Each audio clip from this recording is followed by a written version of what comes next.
Bueno, muy bien. He preparado unas palabras como para saludar y continuar luego de la misa, y acto seguido ya presentaremos a nuestro primer expositor, ¿no? Aquí ya presente y preparado. Estimado Monseñor Jorge Lugones, obispo diocesano, estimadas hermanas y comunidad de San José, nuestras anfitrionas, estimada comunidad educativa de la diócesis de Lomas de Zamora. Qué bueno que nuevamente podamos encontrarnos en persona, porque el encuentro con el otro, mi prójimo, mi hermano, es uno de los ejes esenciales de la educación. El rostro de la persona humana es el que me interpela como educador a tender una mano, a pedir ayuda, a escuchar atentamente, a sembrar corazones con la verdad, a disponer de la ciencia con las mejores herramientas y el mayor esfuerzo virtuoso. Una enseñanza que hemos recibido, que viene de tiempos inmemoriales, es que la educación solo puede ser protagonizada en comunidad para lograr los mejores frutos. Luego del aislamiento que hemos atravesado, y aprovecho una vez más para agradecer profundamente el esfuerzo, la entrega, el valor asumidos en ese tiempo, luego del aislamiento, muchos son los desafíos que se nos presentan en la escuela. Todos ellos tienen un denominador común: la necesidad de sostenernos entre todos, precisamente como comunidad. Hoy más que nunca urge revitalizar y actualizar en nuestras instituciones el ideario que anima a la escuela católica. Con Jesús resucitado en el centro como fuente de vida inagotable que se dona en los sacramentos, la oración y los tan variados recursos con los que podamos ayudarlo a Él a estar entre nosotros. Y desde la presencia de Cristo todo se simplifica, porque Él nos enseñará el valor de la pedagogía del corazón. Y aquí esta expresión no quiere ser bandera de sentimentalismo. Lejos de eso, con ella queremos significar que hoy más que nunca la educación católica está llamada a mostrar el sentido por medio de la integración del pensar, el sentir y el hacer. Frente a la desesperanza y el nihilismo del para qué tan vigentes, nosotros tenemos la gigantesca pero hermosa tarea de invitar a conocer el sentido. La vida tiene sentido, las cosas tienen sentido, el saber tiene sentido. Allí está tal vez una de las grandes claves de este tiempo de reconstrucción que nos toca acompañar y que significa el primer paso para devolverle dignidad a la persona humana. El segundo paso es consecuente con el primero. Si invitamos a descubrir el sentido, que siempre trae más o menos explícitamente la figura de Jesús como fundamento, nos daremos cuenta que está para ser compartido con los demás. Que todos somos merecedores de la dignidad que confiere la educación en general y la educación católica en particular. Identificarnos con el ideario de la educación católica es salir al encuentro del prójimo para enseñarle y dejarnos enseñar por él. No hay educación católica sin caridad y sin afán civilizador. No hay educación católica verdadera si no va acompañada de una apuesta fuerte, tal vez la mayor apuesta posible, por la promoción y el crecimiento de todas las personas. Con esta reflexión nos unimos al Papa Francisco y a nuestros obispos, quienes han lanzado respectivamente el Pacto Global Educativo y el Pacto Educativo Argentino, haciendo hincapié precisamente en las consideraciones comentadas: revitalizar los vínculos y la educación en pos de un nuevo humanismo. Por esto, el lema de este año es promover a la persona humana educando en el servicio. Que Cristo Maestro y María, Reina de la Paz, nos guíen en esta aventura apasionante de la enseñanza. Bienvenidos nuevamente al Congreso de Educación. Muchas gracias.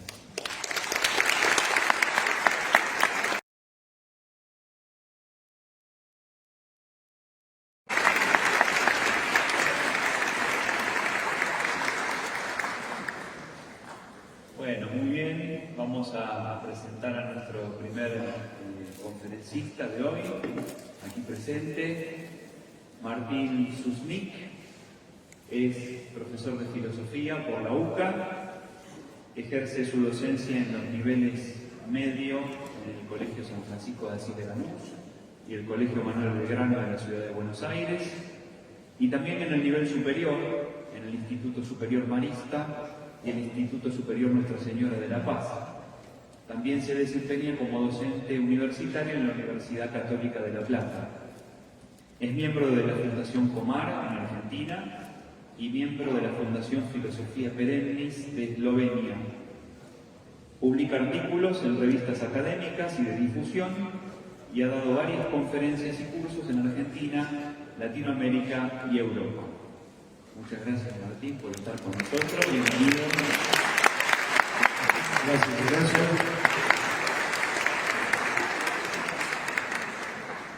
Bueno, muy buenos días. Muchísimas gracias, en primer lugar, a los organizadores por esta invitación y muchas gracias a ustedes, ¿verdad? Porque ver tanta gente que se junta un sábado a la mañana para reflexionar sobre educación es esperanzador, así que se los agradezco de corazón.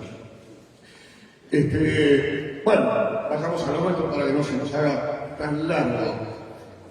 Permítanme arrancar con una breve introducción. ¿Se escucha bien, público? Así yo me quedo tranquilo. Bueno, mi aterciopelada voz.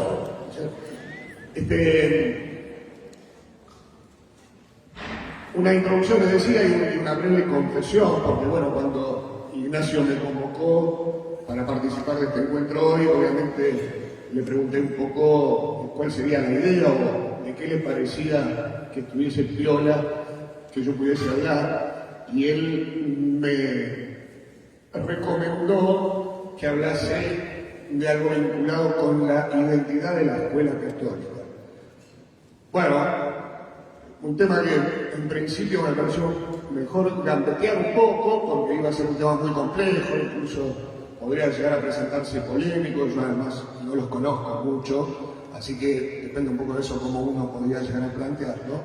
Pero sí me pareció que podíamos arrancar con una pregunta puntualmente vinculada a la identidad y reflexionar a partir de ahí, si no se ve más o menos. La pregunta que me parecía piola formular en el comienzo es si la identidad en general es un don o es una tarea. Ustedes saben que la identidad es ese conjunto de rasgos, ¿no?, que definen a alguien, que lo caracterizan, que lo hacen ser lo que es y el que es, y lo distinguen de los demás. Bueno, eso es algo que nos es donado o es una tarea, un proyecto hacia el futuro. Diría yo que ambas cosas, ¿no? Que en cierta medida, bueno, por lo pronto, nadie se da a sí mismo el ser, y por lo tanto, nadie se da a sí mismo tampoco su modo originario de ser.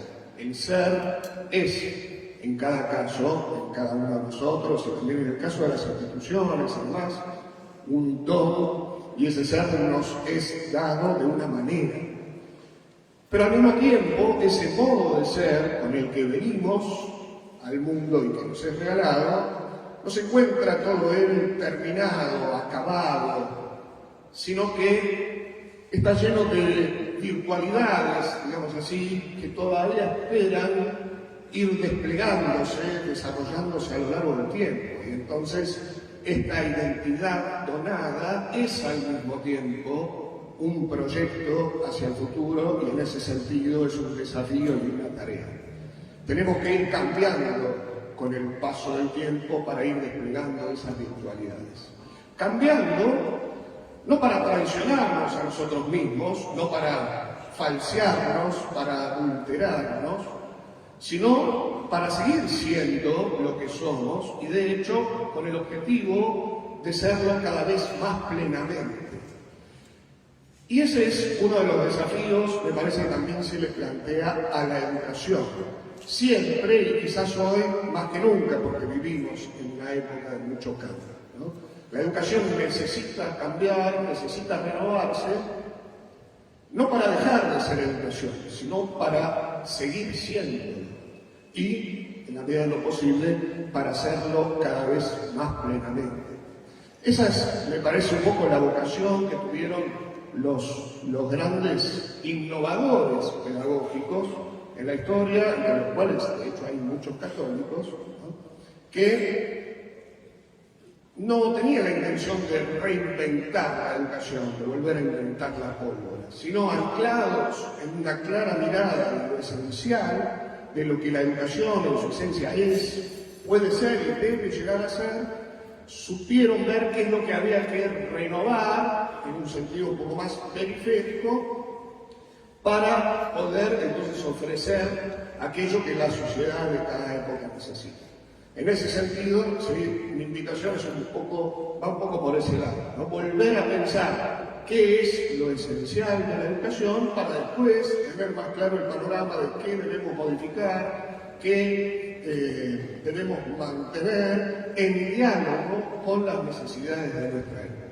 Esto no quiere decir, obviamente, subirse al tren de la moda, porque las modas, ustedes saben, son muy ambiguas, ¿no? Entonces, en cada época hay aspectos positivos y también aspectos negativos. Justamente la idea es, desde lo esencial, poder tener una mirada profunda, crítica en el sentido también positivo, es decir, discerniente, ver qué está bueno, qué no, y además misericordiosa de la época actual, en base a eso, ver qué es lo que nuestra sociedad necesita, aun en el caso de que la gente de la sociedad actual por ahí crea que no lo necesita, o aun en el caso de que incluso crea que necesita todo lo contrario, ¿no? Entonces el desafío que quería yo plantear es volver sobre lo esencial para entonces ver qué renovar, ¿sí?, aunque yo me voy a basar más en lo esencial, y de esa manera poder responder a la época teniendo en cuenta las dificultades actuales. Dificultades que son muchas y no voy a ponerme a enumerar acá porque todos las tenemos muy claro, ¿sí?, una situación cultural muy compleja, cierta primacía del aburrimiento, falta de entusiasmo, rotura de ciertos pactos pedagógicos, como se suele decir, ¿no?, entre la escuela y los padres, una brecha generacional muy grande, los padres o los docentes y los alumnos, dificultades incluso de orden salarial, etc. Es decir, la coyuntura no está sencilla, pero no voy a detenerme en eso. Sí, sin embargo, ¿sí?, a grandes rasgos me interesaba plantear esta mirada de la situación actual en la que yo al menos observo una especie de debate entre dos posturas extremas. Una postura que defiende una, llamémosle así, una exagerada solidez, y una postura que se aferra a la idea de lo líquido, que muchos habrán oído. Estoy tomando prestada la expresión del sociólogo polaco Zygmunt Bauman, ¿no es cierto?, que habla de la modernidad líquida y seguramente muchos de ustedes conocen. Bueno, estas dos posturas extremas, que en el fondo tienen algunos vasos comunicantes, ambas tienen algo de positivo, ambas plantean también algunos inconvenientes, algunos problemas, ¿no? Por ejemplo, pensar el mundo, la cultura, la educación, desde el punto de vista de lo sólido y defender lo sólido, obviamente permite rescatar algunos valores, ¿sí?, está muy vinculado con la idea de lo consistente, ¿no? Lo sólido tiene una consistencia, una robustez, y por lo tanto, digamos, se suele vincular más a valores como la fidelidad, el respeto por la tradición, la permanencia, la estabilidad, cosas que son ciertamente muy importantes, pero tiene también sus peligros, si es que esta solidez es un tanto exagerada, ¿no? Porque si algo es demasiado sólido, bueno, entonces puede caer en una dureza, en una rigidez, impermeabilidad y una, en definitiva, petrificación, fosilización, que justamente, bueno, si algo se ha fosilizado es porque está muerto. La liquidez, por su parte, también tiene aspectos positivos, ¿sí? Porque, como dice Bauman, ¿no? Lo que caracteriza a lo líquido es su facilidad para cambiar de forma, ¿no? Lo líquido no mantiene una forma estable, entonces cambia de forma todo el tiempo, de modo que es mucho más amiga del cambio, y por ahí esto es particularmente característico de nuestra época, una época de mucho cambio, donde incluso el cambio es visto como un fin en sí mismo. Lo importante es cambiar, sin preguntarnos tanto para qué o hacia dónde. Por lo tanto, ¿sí?, está más cercano a valores como la renovación, la adaptabilidad y cosas por el estilo, pero también tiene sus problemas porque lo líquido se caracteriza por su inconsistencia y por lo tanto pierde unidad, pierde identidad, se diluye, se desparrama, y en consecuencia eso aplicado a la vida humana genera los problemas de estar como a la deriva, porque yo estoy cambiando todo el tiempo de opinión, de gusto, de convicciones, entonces a la larga ya no sé muy bien para dónde estoy yendo, ni quién soy, y me encuentro un poco desorientada, que es un poco la característica de la cultura posmoderna, digamos así, con su toque nihilista, como Ignacio mencionó. Entonces, como ustedes ven, ¿no?, tenemos ahí dos extremos, y a mí se me ocurría pensar cuál podía ser el concepto que nos ayude a pensar la educación superando estos dos extremos, tratando de rescatar lo positivo de cada uno y evitando los problemas que ambos plantean. Y encontré en lo personal, ¿sí?, un concepto sobre el cual a mí me gustaría detenerme, que es el concepto de vida. Lo vivo es una especie de combinación de esos dos extremos, una combinación positiva, ¿no? Porque lo vivo tiene su propia consistencia, tiene algo de solidez, pero no está petrificada, no se ha fosilizado. Tiene algo de líquido también, va cambiando, necesita ir cambiando, pero no se diluye. Ese cambio mantiene esa consistencia, incluso necesita cambiar para mantener esa consistencia. Así que este sería un poco el concepto paradigmático, digamos, de esta humilde ponencia. Así que les comparto mis reflexiones al respecto. Bueno, hablar sobre la vida, entonces, nos obliga a preguntarnos qué es lo que caracteriza a un ser vivo. A veces yo formulo esta pregunta en el aula, nunca falta el alumno que dice, bueno, lo que caracteriza a un ser vivo es que tiene vida.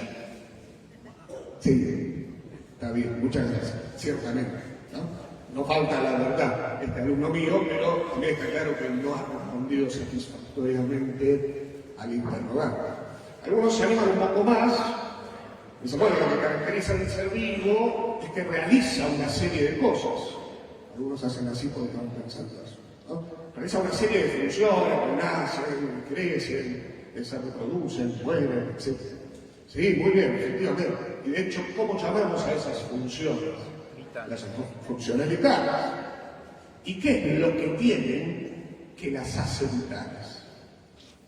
Y volvemos al mismo problema de nosotros, ¿verdad? Se caracteriza por realizar funciones vitales, pero ¿cuál es la esencia de esa función para que la consideremos vital? Algunos lo encaran por otro lado y lo piensan por el lado del cambio. Siempre hay alguno que responde, bueno, lo que caracteriza al ser vivo, a tono con lo que decíamos recién, es que cambia con el paso del tiempo. Eso es cierto, pero no es lo específico del ser vivo, ¿no? Una piedra también cambia con el paso del tiempo. Puede cambiar de temperatura, por ejemplo, se calienta o se enfría, puede cambiar de figura, de tamaño, puede cambiar de lugar. Si alguno en el fondo tiene una piedra, cuando se canse de lucharla, me la arroja, la piedra cambiará de lugar y yo voy a darme por enterado que tengo que ir cerrando. Pero fíjense que todos los cambios que le suceden a nuestra piedra en cuestión son cambios que son exclusivamente producidos por un factor externo. Si la piedra se calienta es porque la calienta el sol, el fuego. Si se enfría, la enfría el viento, la nieve, algo. Si cambia de figura es porque ha sido erosionada, por ejemplo, por el mismo viento, por el agua, o la puedo partir, ¿no? Entonces cambiará, bueno, tendré varias piedras de tamaño más pequeño. Y si ustedes me la arrojan desde el fondo, cambiará de lugar, de hecho, pero porque ustedes lo arrojaron.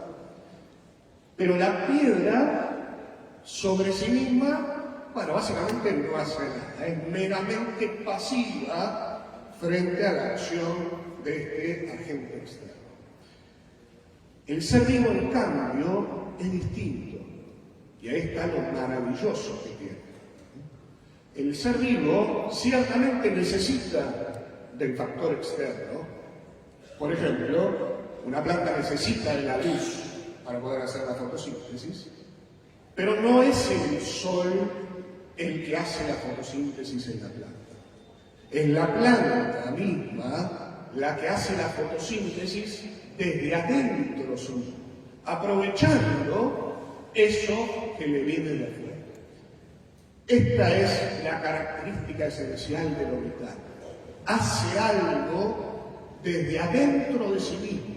No es meramente pasivo frente a lo que recibe, sino que aprovechando lo que recibe, hace que brote algo de él, una acción que en filosofía se suele llamar acción espontánea. Es una mini clase de antropología filosófica, ¿no? Una acción espontánea no quiere decir libre, en este caso, sino que espontáneo, ¿qué quiere decir esto? ¿No? Que brota desde adentro. ¿Y cómo hace esto un ser vivo? Bueno, justamente porque sus partes son heterogéneas. Entonces, es un organismo porque tiene diferentes órganos, y esos órganos van a ir operando unos sobre otros, favoreciendo este cambio desde dentro de sí. Si yo, por ejemplo, agarro una piedra y la parto a la mitad, el resultado que obtengo va a ser piedra. Dos o más, pero piedras, al fin y al cabo, que es lo que yo tenía en un principio.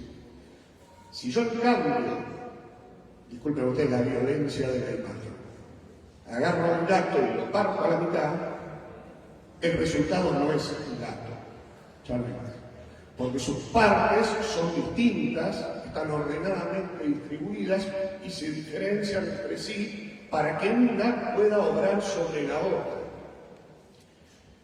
Entonces, lo esencial del ser vivo es esta capacidad para la acción espontánea, que no quiere decir, insisto sobre esto y lo voy a decir muchas veces, no quiere decir la negación del aporte externo, ni siquiera quiere decir, ni mucho menos, que la espontaneidad sea inversamente proporcional a mi relación con lo externo.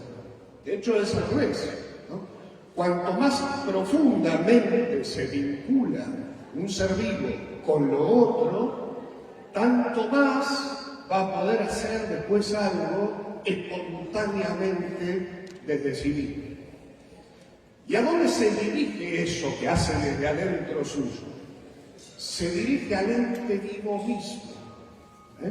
Es decir, el ente vivo hace algo desde sí que se dirige a él mismo en vistas a su crecimiento, por lo menos su conservación, su desarrollo, etc. Por eso es una acción espontánea, inmanente, que quiere decir que permanece dentro suyo, y por lo tanto, como decía, eso estimula su crecimiento, su autoperfección, no en el sentido de una perfección absoluta, está claro, ¿no? Pero se va perfeccionando, va creciendo gracias a esto que el ser vivo hace desde siempre. Esto no quita que por lo tanto también aporte a lo que está fuera de sí.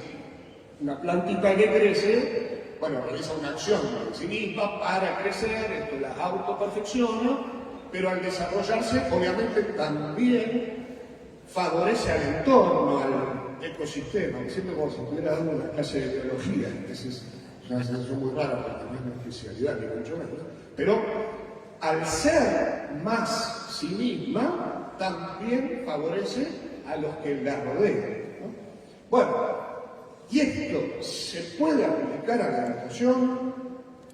Sí, justamente vine a defender esa idea, ¿no? No solamente que se puede, sino que me parece humildemente que es imprescindible. Que es imprescindible que pensemos en la educación bajo este paradigma, como decía, desde esta óptica, iluminados por el concepto de la vida, ¿no? ¿Por qué? Porque la educación, esto que pongo ahí no es una definición, ¿no? Pero sí una descripción.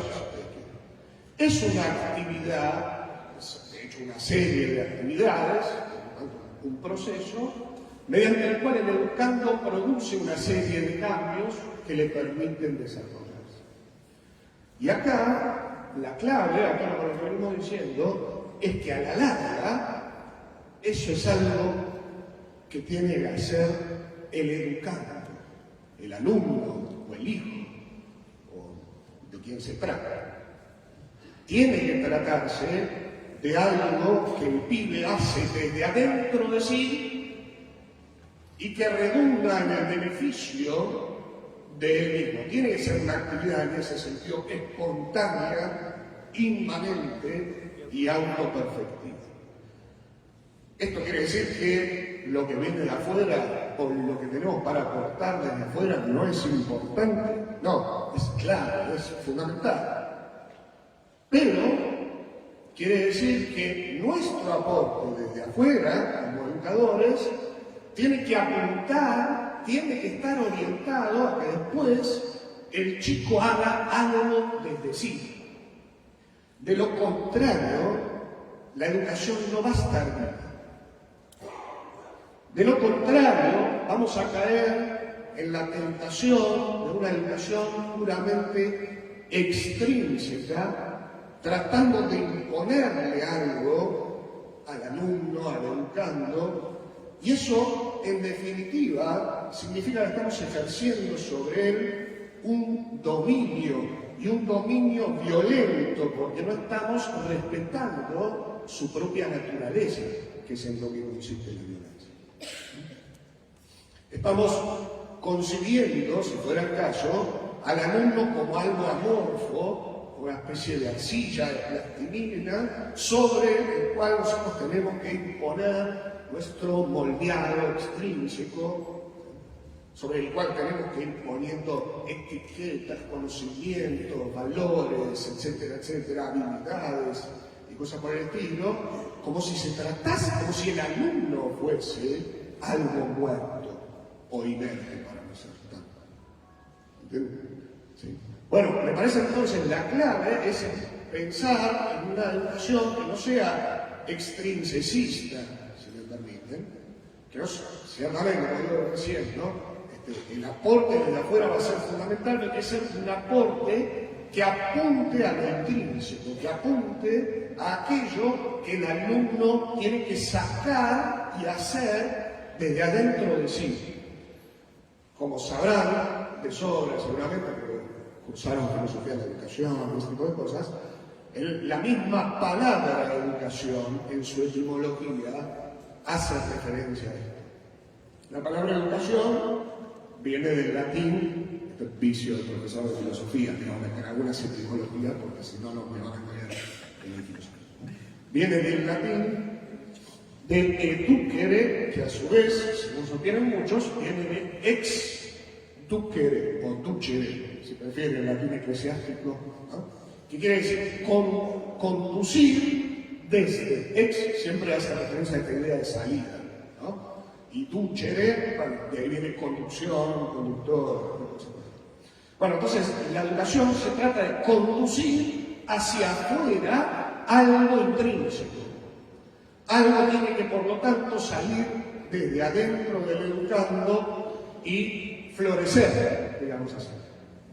Y nosotros desde afuera lo que tenemos que hacer es ser esa, diría algún manual de filosofía de la educación, causa ayudante, ¿no? Tenemos que ayudar a que eso se produzca.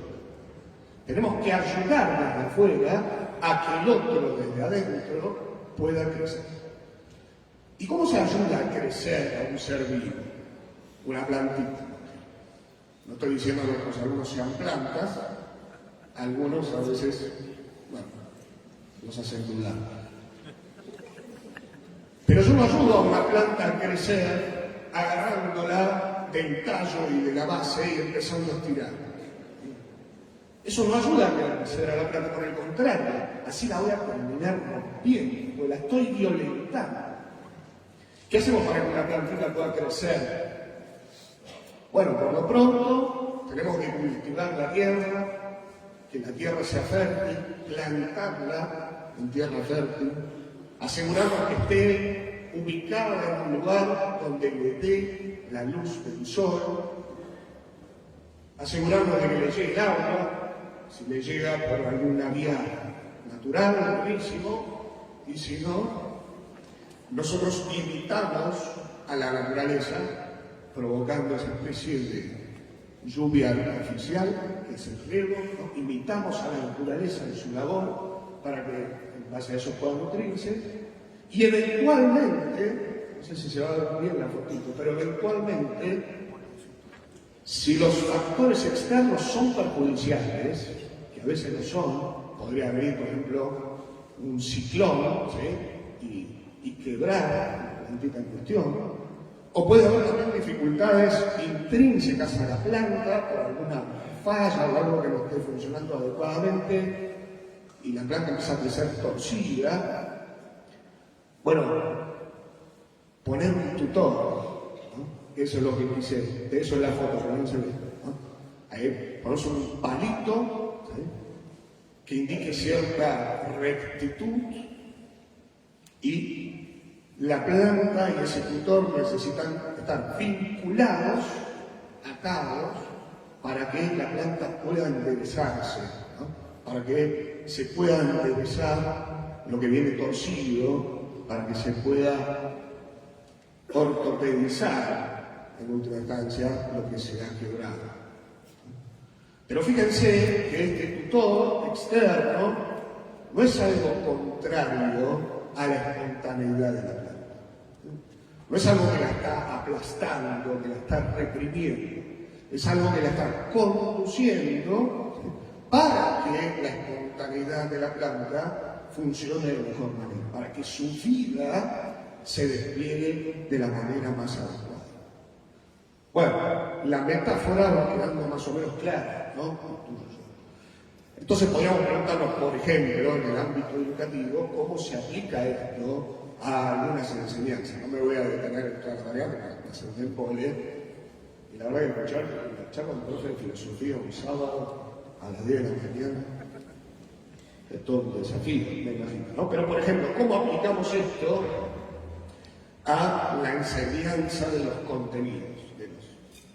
No sé, en la época se llamaban contenidos conceptuales, ¿sigue siendo así? No, ahora ¿cómo se llama? Contenido.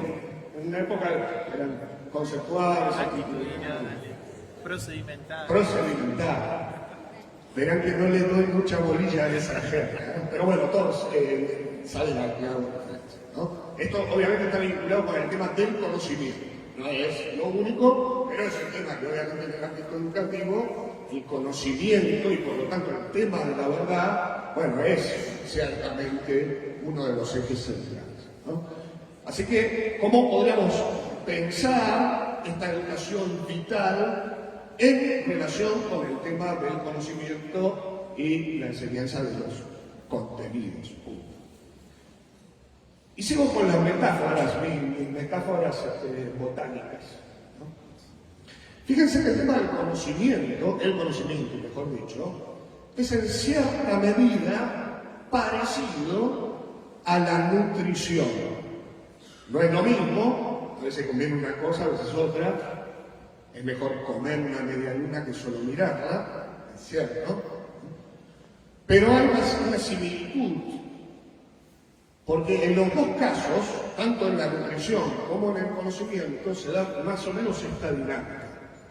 Algo que está en principio afuera pasa a estar adentro de uno, y si todo va bien, esa incorporación de lo externo estimula el desarrollo del ser vivo, ¿no? Bueno, no sé si eso pasa puntualmente con la media luna, pero más o menos sería la idea, ¿no? Una media luna está afuera. Yo estoy haciendo esto como para ver si traen alguna, pero... La media luna afuera, yo la incorporo, pasa a estar adentro mío, pasa a formar parte de mí, bueno, y eso a mí me aporta algo, ¿sí? Unos nutrientes por lo menos me hacen, a mí ya no me van a hacer crecer, para el costado me hacen crecer de alguna altura, pero de eso sé que por lo menos me ayudan a conservarme a crecer. Hay una diferencia de todas maneras que es importante y que hay que señalar. Cuando yo me como una media luna, no hay que hacer. Cuando yo me como una media luna, la media luna que estaba... No, padre, era una joda. Gracias. Cuando yo me como una media luna, la media luna estaba fuera de mí, ¿sí? Y cuando yo me la incorporo, ya no está más afuera de mí, ahora está adentro mío. En el caso del conocimiento, esto es lo que es maravilloso el conocimiento, no es lo mismo. Si yo miro la media luna, bueno, los miro a ustedes, que los estoy conociendo en este momento, ustedes están afuera de mí, de alguna manera al conocerlos, ustedes pasan a estar adentro mío y forman parte de mí, pero siguen, por suerte, estando afuera. No se trató de una incorporación material, ¿cierto? Es decir, lo conocido sigue siendo otro, pero al mismo tiempo, mágicamente, está también adentro mío y forma parte de mi propio ser. Esa es una diferencia importante a tener en cuenta. No obstante, la analogía me parece válida, ¿no? Por esa similitud que decíamos al comienzo.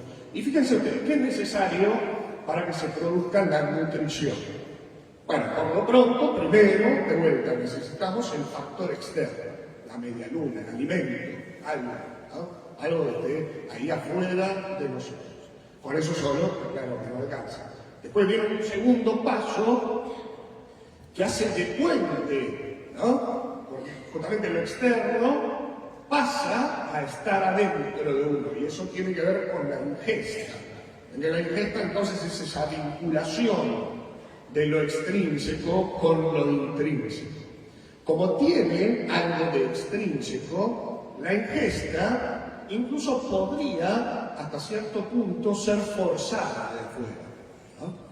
Es una imagen horrible, pero yo podría acá agarrar a alguien y meterle a presión morfina en el cuché, y tarde o temprano lo va a tener que terminar tragando, porque si no va a ser una situación insoportable. Y si no lo quiero forzar desde un punto de vista físicamente tan violento, ¿cuántas veces, ¿no? apelamos a mecanismos psicológicos, la culpa, ¿no? Ese tipo de cosas, ¿no? Comer porque en el Congo se están muriendo de hambre, ¿no? Ese tipo de cosas, ¿no? Muy bien, entonces, hasta cierto punto esto puede forzarse desde afuera. Pero acá no termina el asunto, ¿no? Con esto no hay todavía nutrición. Después viene el paso clave, no es por ahí muy preciso, el término me parecía más gráfico, lo que podríamos llamar la digestión. Ahí es donde la alimentación verdaderamente se produce. No alcanza, es un asco lo que voy a decir.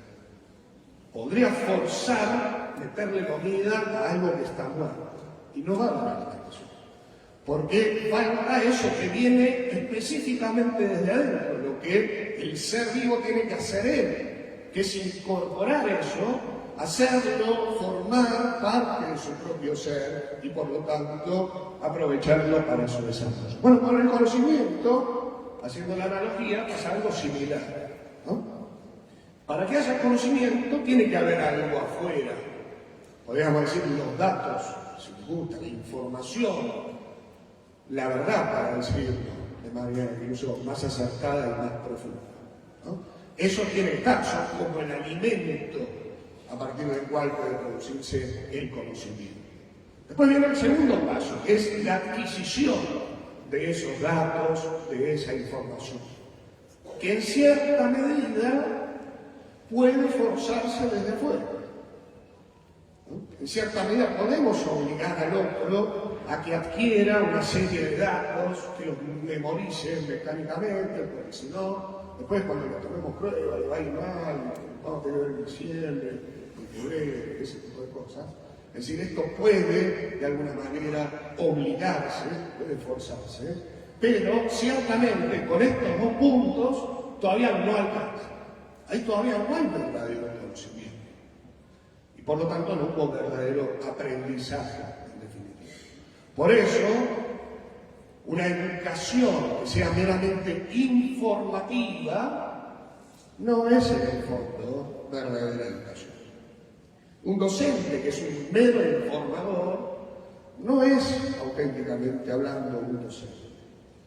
Es más, un docente de ese tipo va quedando cada vez más obsoleto. Los docentes de los pibes, hoy por hoy, no nos necesitan para recibir información. No somos imprescindibles para eso. Por ahí en alguna otra época sí. Hoy seguro que no. Tienen un acceso a miles de canales de información y no los necesitan para que vengamos a decirle datos. Necesitamos brindarle datos. No estoy diciendo que no, porque ahora no tomo la idea, ¿no? Pero es importante el alimento. Pero no alcanza con que nuestro trabajo se reduzca a eso.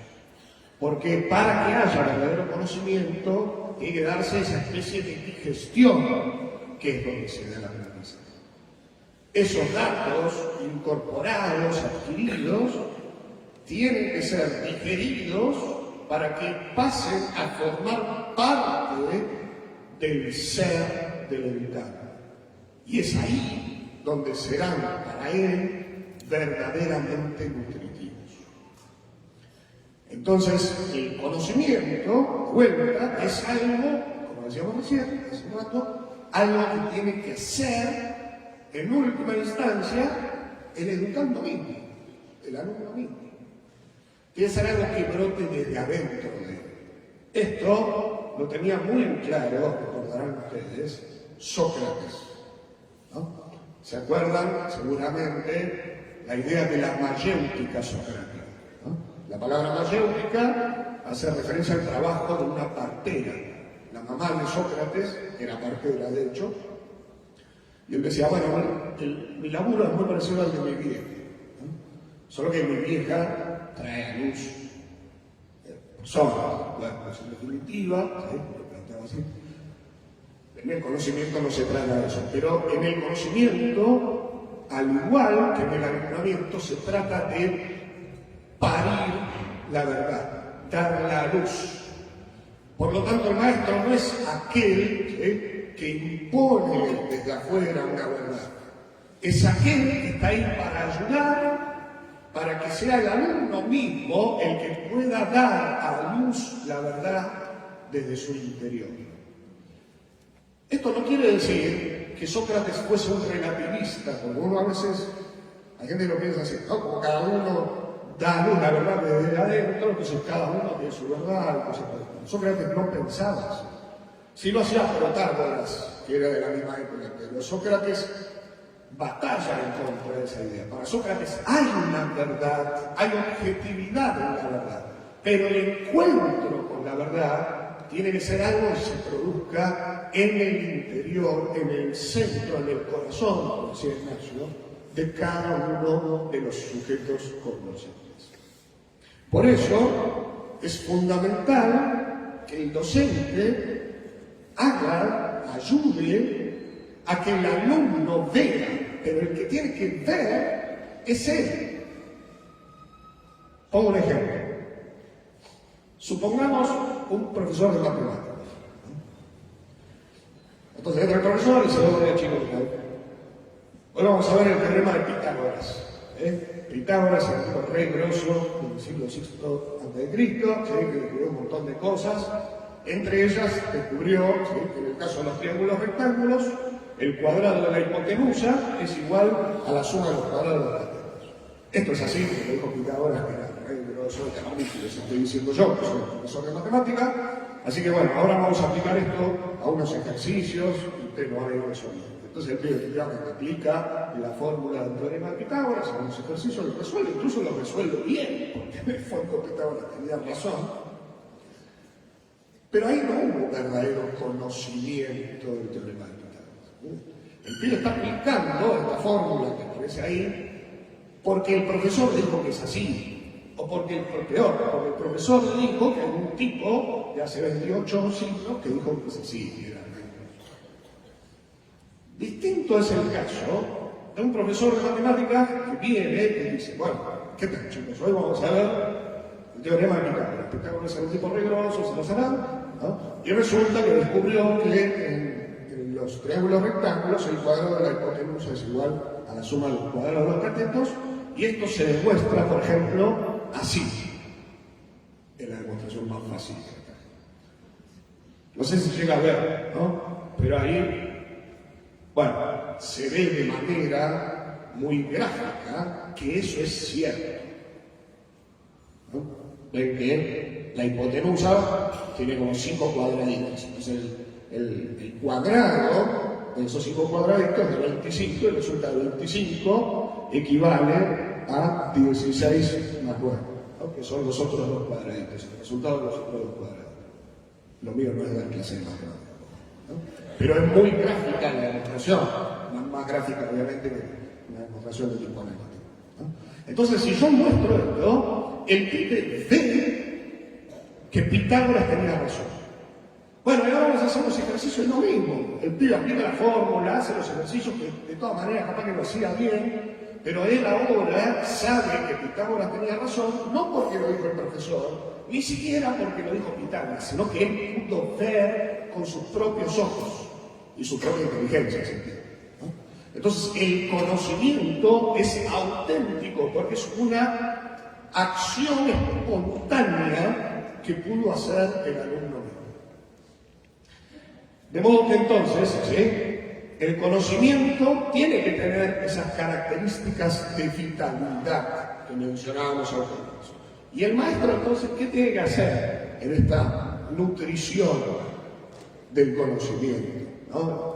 Bueno, por lo pronto, preparar el menú, que sea bueno, que sea un menú nutritivo, que efectivamente sea una información que le ayude al alumno a crecer.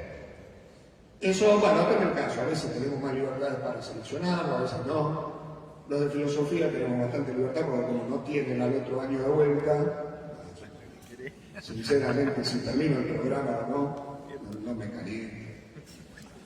Bueno, no hay otro que dependa de mí, pero estoy dando un muy mal ejemplo, ¿no? Disculpen los representantes legales y directivos.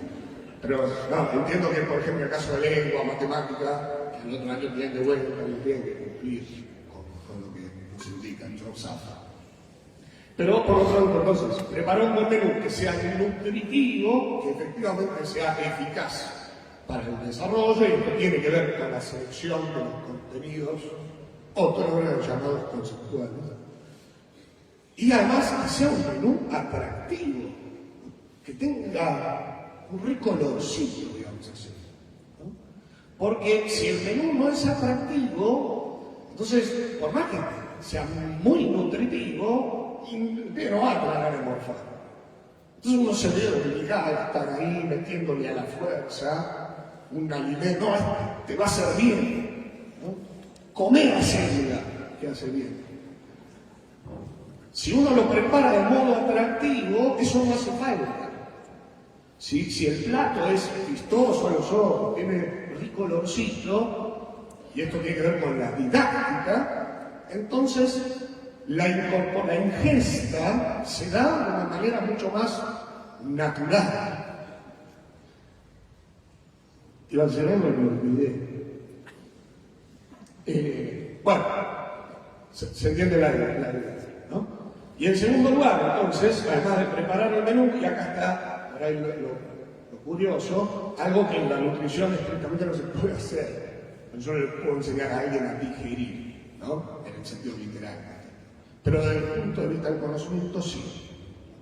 Yo le puedo enseñar al otro no solo a que incorpore esos datos, esa información, sino qué hacer. Esto voy a decir respecto a los datos nutritivos. Decíamos hace un rato, disculpen, el lapsus. Decíamos hace un rato que no los necesitan para tener acceso a la información, que tienen acceso a la información por todos lados. Bueno, y eso es también peligroso, eso quería decir, ¿no?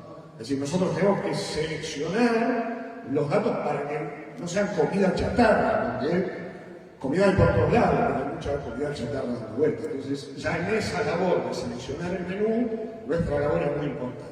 Hacerlo atractivo es muy importante para que entonces el pibe tenga ganas de comer. Si no, vamos a estar ofreciendo respuestas a preguntas que no se han hecho.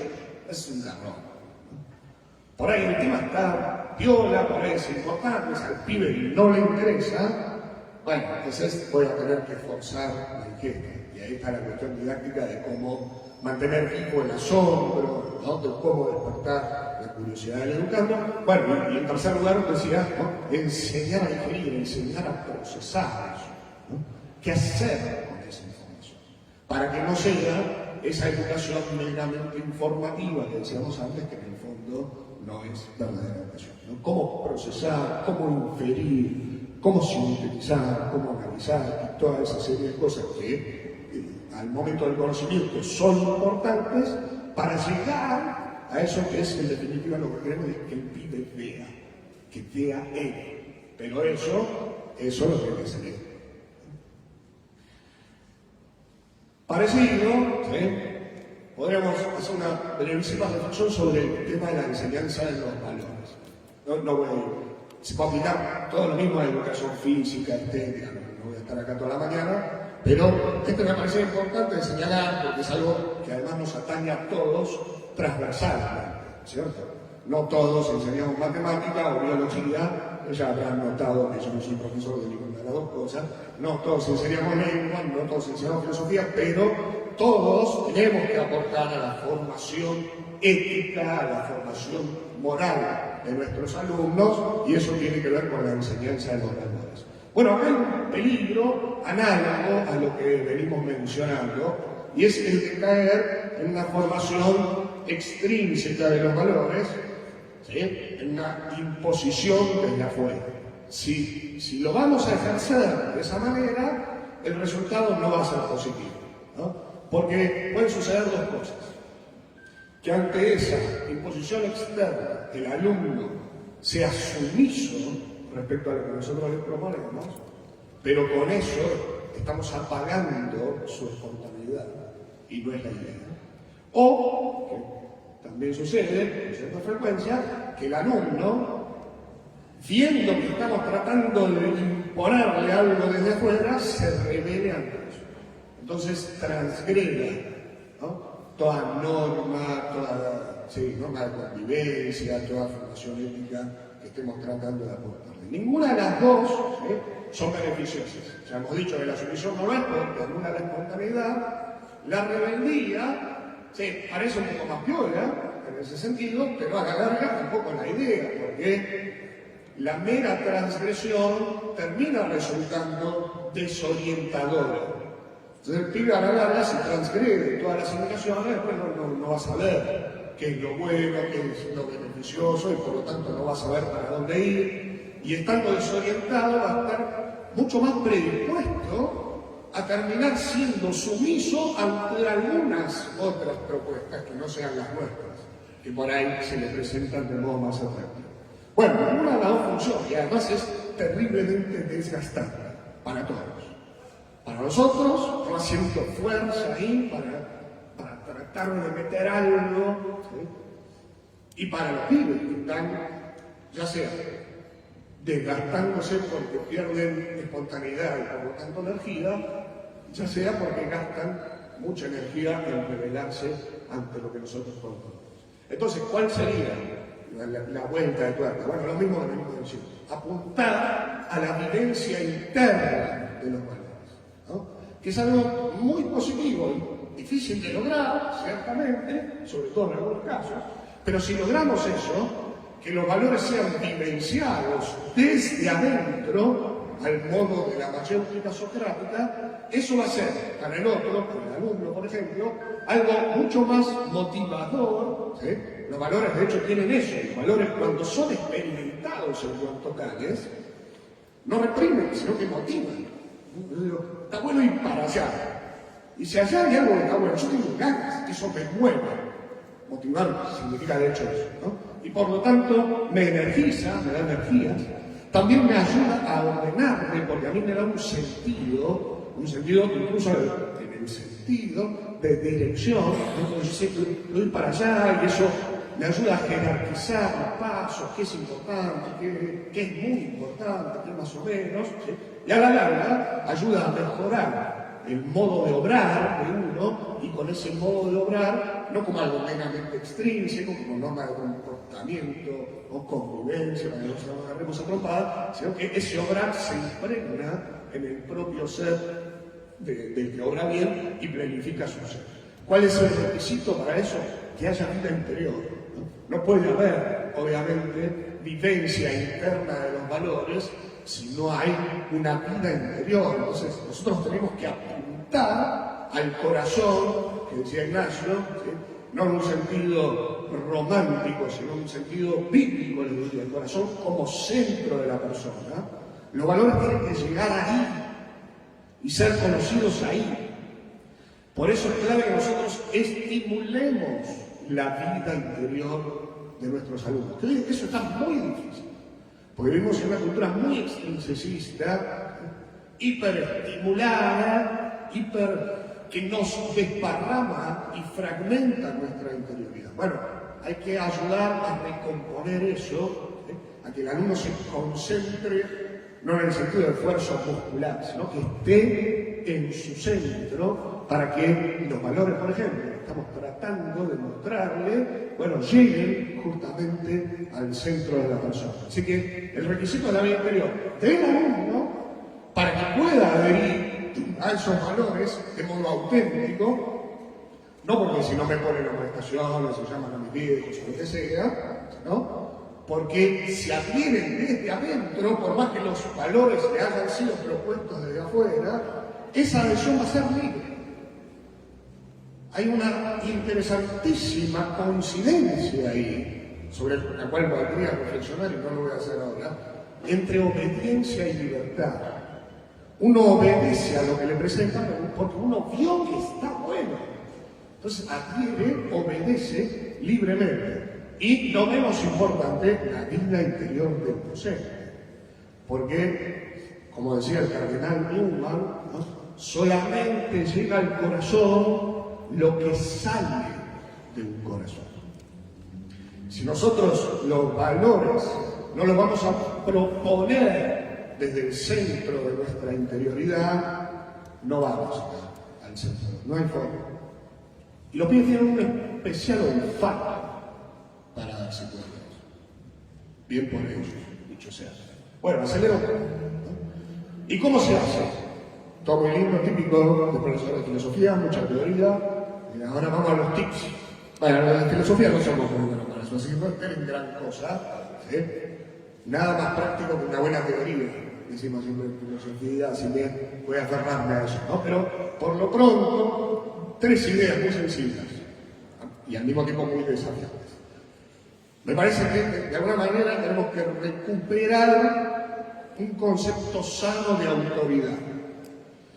La palabra autoridad está muy desprestigiada, a veces con justa razón, porque tenemos experiencias históricas muy perjudiciales, muy rápidamente identificamos la autoridad con autoritarismo, ejercicio del poder dominador, cosas por el estilo. Pero va otra etimología. La palabra autoridad viene de un verbo que es augere, en latín también, que significa hacer crecer. La verdadera autoridad es la que hace crecer. De ahí viene autor también.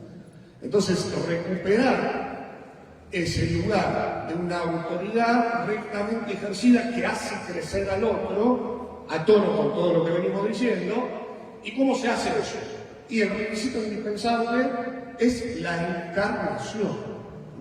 Que uno encarne eso que está tratando de enseñar. ¿Encarnación de qué? Por ejemplo, ¿no? Encarnación del entusiasmo por el conocimiento. Bien lo sabemos, ¿no?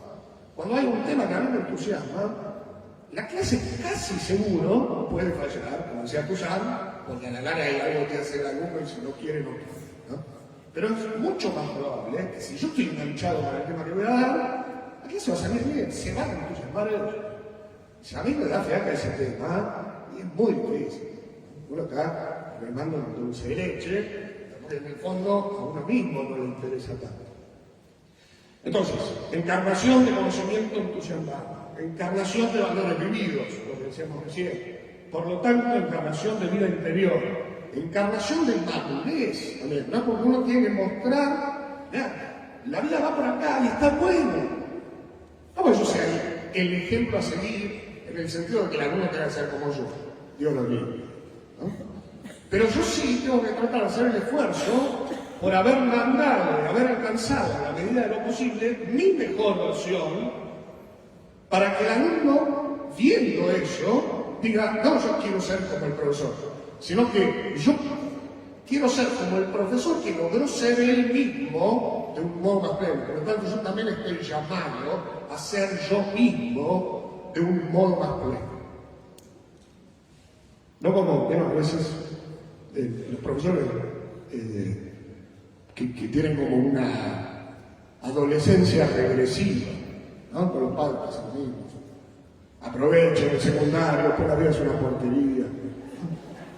Bueno, imagínense, eso no va a generar mucho entusiasmo para el conocimiento. No menos importante, esencial, en una autoridad hay que encarnar la actitud de entrega y de servicio sobre la cual reflexionaremos ahora en un rato con otra ponencia, ¿no? Es decir, si la autoridad consiste en hacer crecer, hay que entregarse al otro y ponerse a su servicio. Nosotros trabajamos para los alumnos. Y eso a veces lo olvidamos, y es muy curioso porque los alumnos a veces no tienen idea de eso. El otro día, el jueves, tomé una prueba, ya voy a mencionar, estoy ahí algo, pero tomé una prueba de concurso que en general funciona bastante bien, pero tengo 4 alumnos en ese curso, 6º año de secundaria. Tengo 4 alumnos que, lamentablemente, yo no los puedo enganchar, mis colegas tampoco, vieron esos alumnos que arrancan el año, sobre todo 6º, diciendo, ya fue, es 6º, este semestre no tengo para no hacer nada. Entonces, a principio de año yo trataba de volver a engancharlos y me miraban con cara diciendo, te agradezco. No marcaste esta energía, no voy a hacer nada. Bueno, uno de esos pibes tomó prueba el jueves, estos 4 entregaron en blanco, uno más o menos, 3 me entregaron en blanco y uno de ellos me pone la prueba. No estudié, perdón. Es como si estudiara por mí. Es el chip que tenemos, ¿no? Como ciertamente él estudia, le va bien, eso a mí me contento, pero él no estudia para mí. Él no hace lo que quería hacer en el colegio para mí. Es al revés. Yo trabajo para él. Es una situación muy mala. Porque yo trabajo para él, pero él me tiene que hacer caso a mí. Es una situación muy ambigua, que no es sencillo de manejar. Pero que me parece que con esta encarnación de estos aspectos y algunos más, puede llegar a lograrse. Porque cuando uno encarna algo, uno después lo irradia. Irradiar es en física, hoy pasé por todas las materias, ¿no?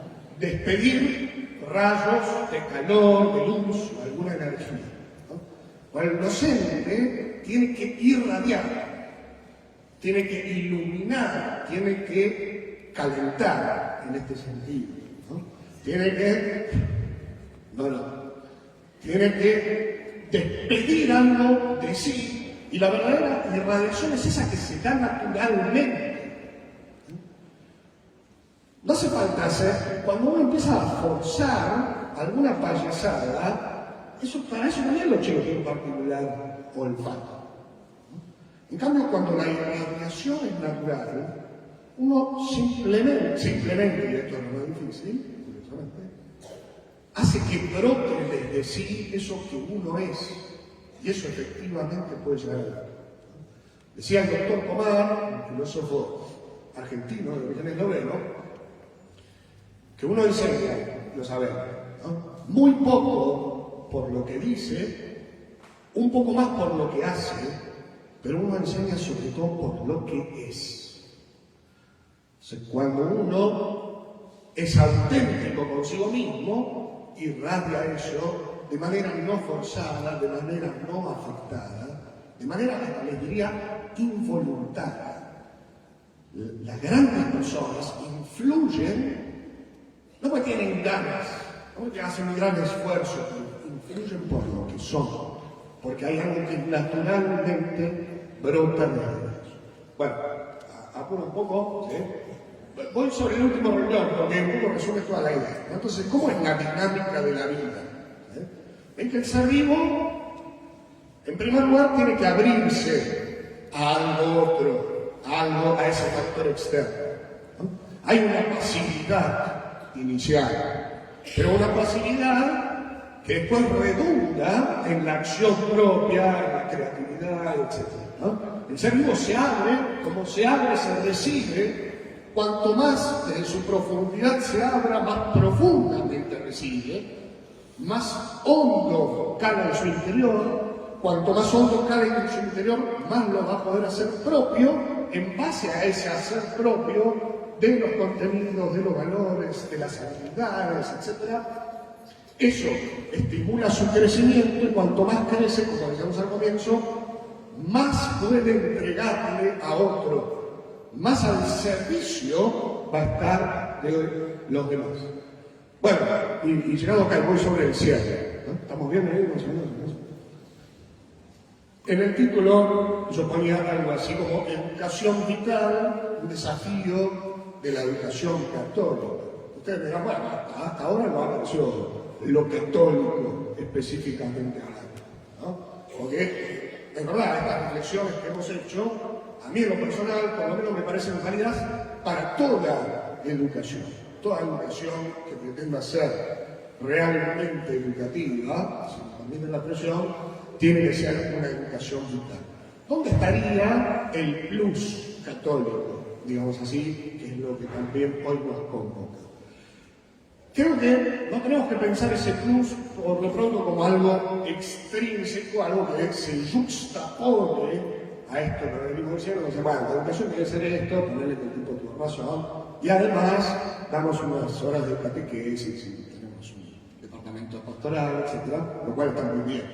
Pero creo que el plus de la escuela católica está en que hay algo especial que fecunda esto que venimos diciendo hoy y lo hace desde adentro, no pegándose desde afuera o poniéndolo encima y cosas por el estilo, ¿no? Los teólogos clásicos suelen decir que la gracia no destruye la naturaleza, sino que la supone, la restaura y la eleva. La eleva, bueno, en cierto sentido desde afuera porque es algo sobrenatural, pero eso que viene de afuera eleva desde adentro, fecundando desde adentro. Y a mí me parece que tenemos la ventaja, los educadores católicos, ¿sí? Para repensar lo que veníamos proponiendo en la charla de hoy, en dos sentidos. En primer lugar, porque me parece que la propuesta católica tiene los mejores fundamentos filosóficos, les diría, bueno, por lo menos eso es lo que puedo decir de mi especialidad, para hablar de una educación vital y de todas estas cosas que estuvimos señalando. Porque tiene una manera de dar el mundo, como Ignacio mencionaba en su discurso, que no es una visión del mundo como algo vacío, como mera materia prima para dominar, sino que es un mundo que está lleno de sentido, donde las cosas son verdaderas, tienen un contenido para decir, son dialogales, diría un autor llamado Romano Guardini. El ser tiene un carácter dialogal, la realidad me habla. ¿Por qué? Porque si la pienso desde la perspectiva de la creación, entonces son, en cierto sentido, una palabra, porque de hecho proviene de aquel que es la palabra. Entonces la realidad está llena de cosas entusiasmantes para descubrir. Tiene una huella divina en su intimísima raíz. De hecho, la palabra entusiasmo, otra método, ¿no? Significa en griego estar lleno de Dios. Es entusiasmante, se inspira, y la verdad es inspiradora porque está inspirada desde adentro.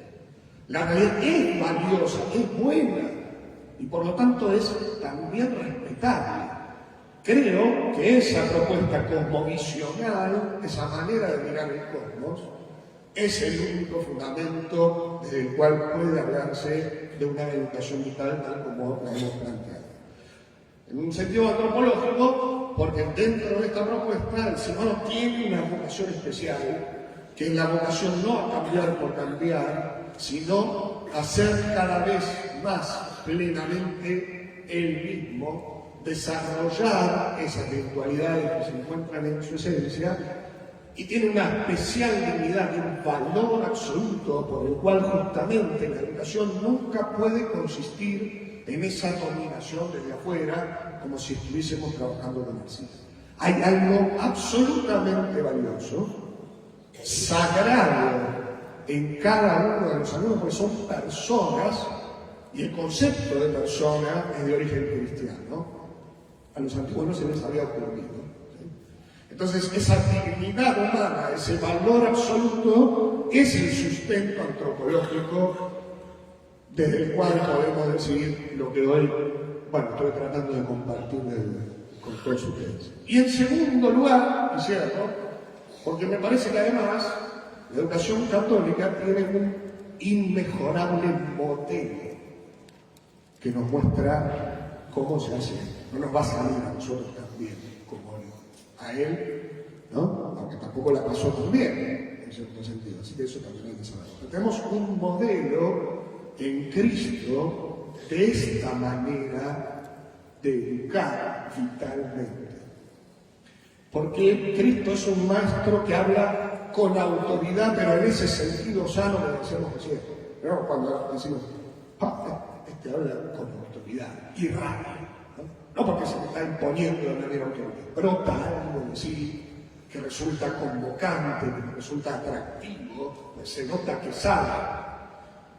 La palabra griega que usan a veces los evangelios, su versión griega para hablar de la autoridad de Cristo es exousia. Ex significa desde, lo habíamos mencionado, tan pasa lo mismo en el griego que en el latín. Usía hace referencia a la esencia, ¿no? La autoridad de Cristo brota de su esencia, no es forzada. Y por eso no es violenta, es firme, sin lugar a dudas, no da el brazo a torcer. Esto es así. Pero en su firmeza, su pedagogía, como suele decir el Papa Francisco, ¿sí? Está embebida de ternura.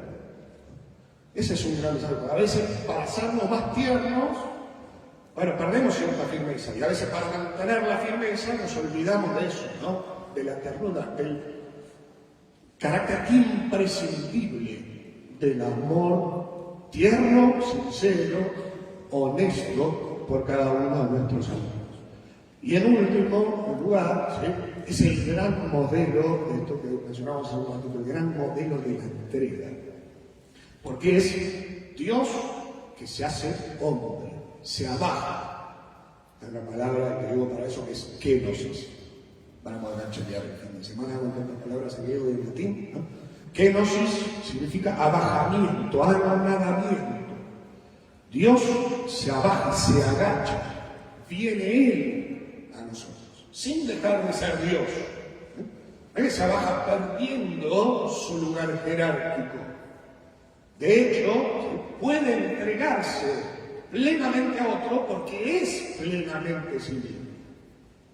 Entonces, siendo plenamente nosotros mismos, habiendo crecido en nuestra autenticidad, vamos a poder abajarnos mejor, agacharnos mejor para ponernos al servicio del otro, un servicio que en última instancia es un abajamiento para que el otro pueda elevarse, para que el otro pueda crecer, para que el otro pueda conocer la verdad, para que encuentre el camino, para que brote de él genuinamente la vida.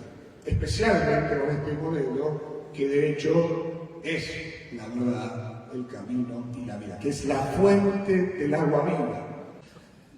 Bueno, muchísimas gracias.